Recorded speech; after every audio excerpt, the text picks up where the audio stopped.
ചേച്ചി. ഗഫൂർക്കും ബാപ്പുക്കും തെറ്റിയില്ല കേട്ടോ. ഒരു സൂപ്പർ സോങ്, സൂപ്പറായിട്ട് പാടി. എനിക്ക് ഭയങ്കര ഇഷ്ടമായി. നല്ല ഞാൻ അപർണോടും പറഞ്ഞ പോലെ വാക്കുകളൊക്കെ ഇങ്ങനെ പെറുക്കി എടുക്കാവുന്ന രീതിയിൽ പ്ലാൻസ് ഒക്കെ എവിടെയാണ്? എനിക്ക് വയ്യ, എനിക്ക് വാക്കില്ല പറയാനായിട്ട്. നമുക്ക് എന്തായാലും ചോദിച്ചു നോക്കാം. നന്നായിട്ട് പാടിയെന്ന് തോന്നിയില്ലേ? നന്നായിട്ട് പാടിയില്ലേ? നമുക്ക് ഷാൻ സാറിന്റെ അടുത്ത് ചോദിച്ചു നോക്കാം. ഷാൻ സാർ. ആദിലെ എന്താണിത്? എന്റെ ഏറ്റവും വലിയ വികാര പ്രകടനം നേരത്തെ അപർണ പാടിയപ്പോ പുറത്ത് വന്നുപോയി. ഇനിയിപ്പം അതിലും വലുത് ഇനിയിപ്പോ എന്താ ഉള്ളതെന്ന് എനിക്ക് അറിഞ്ഞൂടാ. ഉണ്ടായിരുന്നെങ്കിൽ അത് കാഴ്ച വെക്കായിരുന്നു.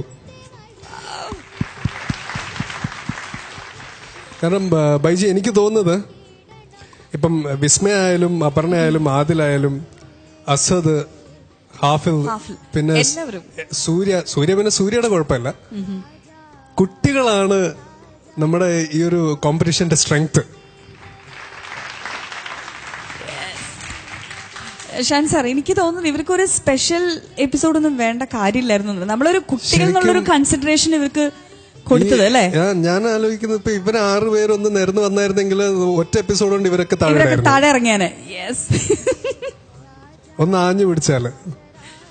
അതില്ല മോനെ, എനിക്കൊന്നും പറയാനില്ലടാ. എനിക്ക് അനുപല്ലവിയുടെ എന്റെ ഒന്നുമില്ല. നീ കലക്കിയിട്ട് പാടി. All the best. Thank you Shan sir. Faisal sir. മോനെ, ഒരുപാട് ഭക്തിഗാനങ്ങൾ നമ്മൾ കേൾക്കാറുണ്ട് മാപ്പിളപ്പാട്ടില്. പക്ഷെ ഇതൊരു വേറെ റൂട്ട് തന്നെയാണ് ഈ ഭക്തിഗാനം. ഇതേപോലെ ഒരു ഭക്തിഗാനം രചന കൊണ്ടും സംഗീതം കൊണ്ടും ഇത്ര വേറിട്ട് നിൽക്കുന്നത് വേറെ ഇല്ല. മോനത് വളരെ പെർഫെക്ഷനായി പാടി എന്നുള്ളതാണ്. നല്ലൊരു പാട്ടുകാരൻ. സാധാരണ ഒരു എന്താ പറയാ, ഒരു എല്ലാം കൊണ്ടും പെർഫെക്റ്റ് ആയിട്ട് പാടി എന്നുള്ളതാണ്. ആ ബ്രീത്ത് കൺട്രോൾ ചെയ്യുന്നതൊക്കെ ഒരു ഞങ്ങൾ അറിയാത്ത രൂപത്തിൽ അത് കൈകാര്യം ചെയ്യുന്നതിൻ്റെ അതിലൊരു സാമർഥ്യം, അതൊക്കെ ഇവിടെ പ്രത്യേകം അഭിനയിച്ച് പറയേണ്ടത്. നല്ല വരികൾ, അതൊക്കെ എത്ര മനോഹരമായിട്ടാണ്. 1 മുതൽ 5 വരെ എണ്ണി അത് തിരിച്ചെണ്ണുന്നതിന് മുമ്പ് നമ്മുടെ ഈ ലോകത്ത് നിന്ന് വിട പറയാൻ അത്ര സമയം മതി.